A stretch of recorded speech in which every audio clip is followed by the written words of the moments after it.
श्री गणेशाय नमः। स्वागत है आप सभी का मेरे HS भारद्वाज यूट्यूब चैनल पर।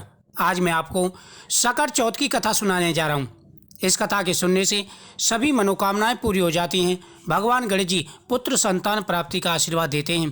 कथा के बिना व्रत का कोई महत्व नहीं है। आपने व्रत रखा है और कथा नहीं सुनी तो उसका फल आपको नहीं मिलेगा, इसलिए कथा सुनना बहुत ही जरूरी है। शाम के समय भगवान गणेश जी के सामने आप बैठ जाएं। भगवान गणेश जी के सामने दीपक जलाएं। भगवान गणेश जी को फल, फूल माला, पान के पत्ते आदि चीज़ें अर्पण करें। हाथ में जल लेकर के संकल्प करें और इस कथा का श्रवण करें। गणेश चतुर्थी का व्रत बहुत ही शुभकारी होता है। जिनको भी किसी भी प्रकार की कोई परेशानी है या संतान का सुख नहीं मिला है तो उनको गणेश चतुर्थी का व्रत जरूर करना चाहिए। साथ ही कथा का श्रवण भी करना चाहिए। गणेश चतुर्थी वाले दिन सुबह स्नान करते समय गंगा जल डालकर के स्नान करें। उसके बाद में निर्जल व्रत का संकल्प करें। भगवान गणेश जी के सामने फल, फूल माला, पान के पत्ते, नारियल सभी चीज़ें अर्पण करें। हाथ में जल लेकर के संकल्प करें और कथा का श्रवण करें। जो व्यक्ति इस प्रकार से व्रत करते हैं उनकी सभी मनोकामनाएं पूरी हो जाती हैं। शाम को चंद्रमा को अर्घ्य देने के बाद ही व्रत खोला जाता है। सकट चौथ यानी सकट चतुर्थी से संबंधित कई पौराणिक कथाएं हैं, जिसमें गणेश जी का अपने माता पिता की परिक्रमा करने वाली कथा, नदी किनारे भगवान शिव पार्वती की चौपड़ खेलने वाली कथा, कुमार ने बच्चे को मिट्टी में रखा वह कथा, काफ़ी कथाएं हैं। जिनमें से कुछ कथाएं मैं आपको सुना रहा हूँ। एक समय की बात है, नगर में एक साहूकार अपनी पत्नी के साथ रहता था। वे दोनों पूजा पाठ आदि करते।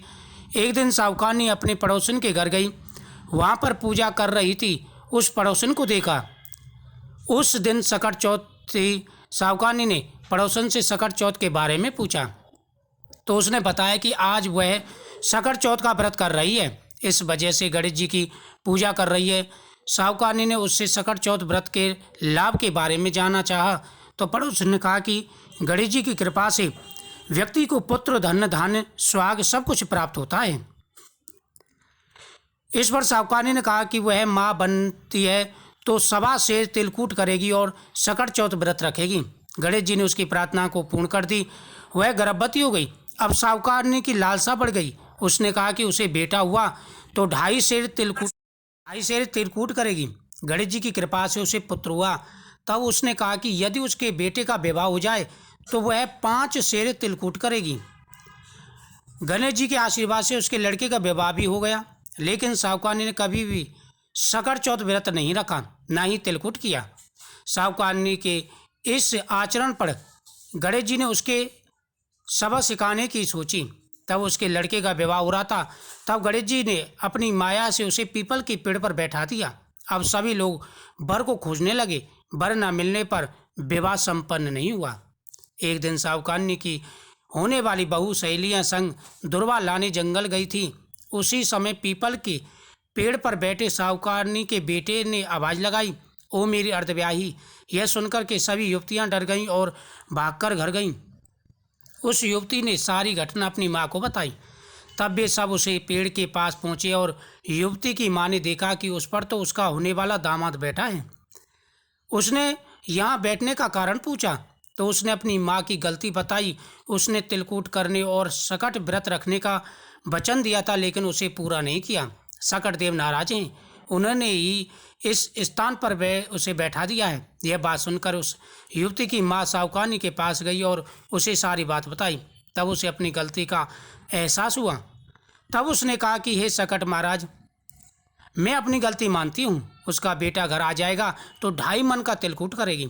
गणेश जी ने उसे फिर एक मौका दिया। लड़का घर आ गया और उसका विवाह हुआ। उसके बाद साहूकारनी ने 2.5 मन तिलकूट किया और सकट व्रत रखा। उसने कहा कि हे सकट देव, आपकी महिमा समझ गई। आपकी कृपा से ही उसकी संतान सुरक्षित है। अब मैं सदैव तिलकूट करूंगी और सकट चौथ व्रत का किया करूंगी। इसके बाद उस नगर में सकट चौथ व्रत तिलकूट धूमधाम से होने लगा। राजा हरिचंद के राज्य में सभी सुखी थे। राजा हरिचंद के यहाँ पर लड़की का विवाह था। उसने कुमार से कहा कि वह शादी के लिए बर्तन पका करके तैयार करें। राज आज्ञा हुई। कुमार ने आवा लगाया, लेकिन कई दिन बीत गए, लेकिन आवा में बर्तन नहीं पकी। कुमार को बहुत टेंशन होने लगी। उसने कहा कि यदि मैंने आवा लगाया है और बर्तन नहीं पके तो मुझे राजदंड दिया जाएगा। ऐसा उसने विचार करके अपनी समस्या एक ज्योतिषी को बताई। उसने कहा कि यदि आप किसी लड़के को आवा में बैठा दोगे तो तुम्हारा आवा जरूर पक जाएगा। कुमार ने चारों तरफ लड़के देखे, लेकिन कोई लड़का उसे नहीं मिला।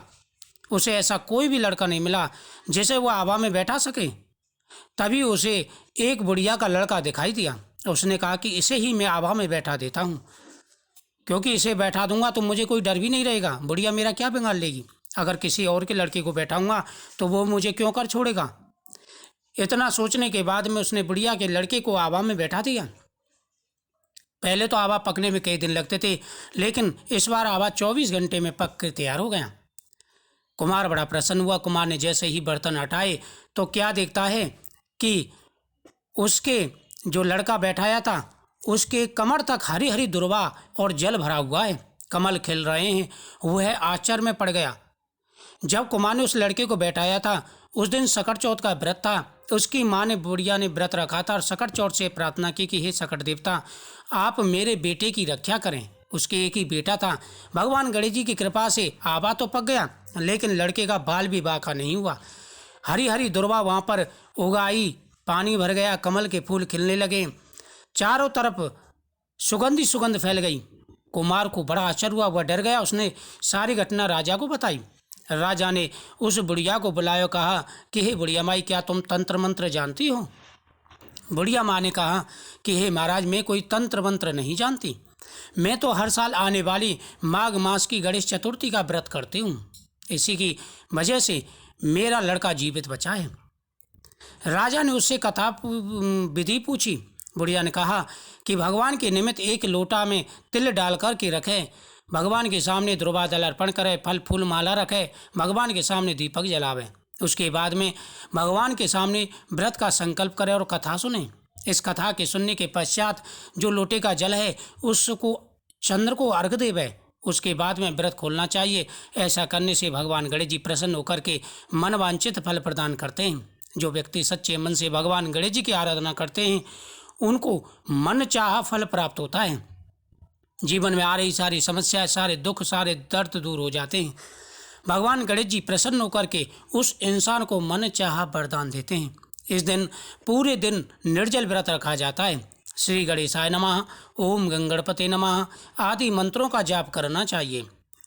जो नियम पूर्वक इस व्रत को करते हैं उनके संतान पर कभी कष्ट नहीं आता। स्वयं भगवान गणेश जी उनके हर कष्ट दूर करते हैं। इस दिन गौ माता का पूजन भी करना चाहिए। गौ माता को आप मीठा खिला करके आएँ। रोटी पर गुड़ और तिल रख कर के गौ माता को खिलाना चाहिए। इससे गौ माता प्रसन्न होकर के मनवांछित फल प्रदान करती हैं। साल में जितनी भी गणेश चतुर्थी आती हैं उन सबसे बड़ी गणेश चतुर्थी माघ मास की कृष्ण की सकट चौथ मानी जाती है। इस दिन तिल का विशेष महत्व है। तिल से स्नान, तिल का दान, तिल का भगवान को भोग लगाना, तिल का पारण करना विशेष शुभ माना जाता है। इस कथा के सुनने से पुत्र संतान की प्राप्ति होती है और भगवान गणेश जी प्रसन्न होकर के मनवांछित फल प्रदान करते हैं। वीडियो को ज़्यादा से ज़्यादा शेयर करें, चैनल को सब्सक्राइब करें। श्री गणेशाय नमः।